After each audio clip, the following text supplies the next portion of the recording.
WhatsApp has updated its app, and now for the first time, you will have the ability to use WhatsApp on your web browser and mirror your conversation on another mobile device.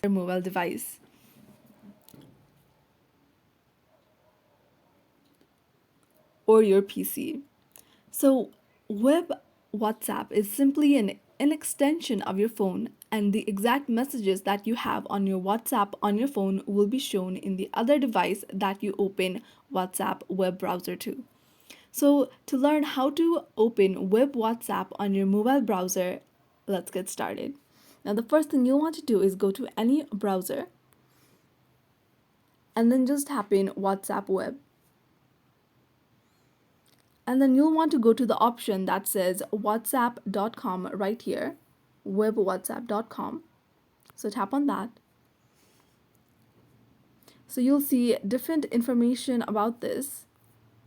So what you'll want to do is go to the three dots on the top right corner, not the three bars, the three dots right here. And then you'll see a desktop site in the middle of the option. So just click on that. So once you click on the desktop site, you'll see a QR code. Now to use web WhatsApp, you need to make sure that your WhatsApp is of the latest version.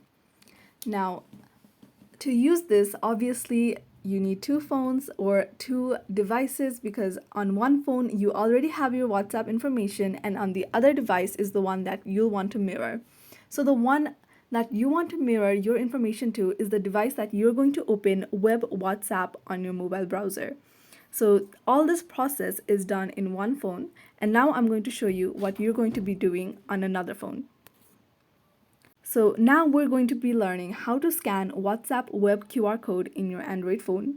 So go ahead and open your WhatsApp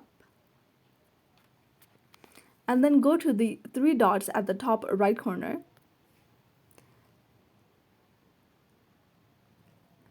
And then click on Settings at the bottom option. So once you do that, you'll see your name right here, and next to it is a little QR icon. So tap on that. And then you'll see your code here, but you'll want to go to Scan Code. And this is how you use WhatsApp Web Scan.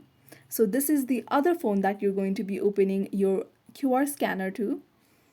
And then you're just going to scan the code that was shown previously when you opened web WhatsApp on your mobile browser.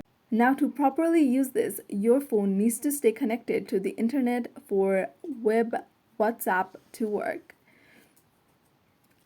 So that's it. So if your problem was solved and you're satisfied, do leave a like, comment, and subscribe. Until next time.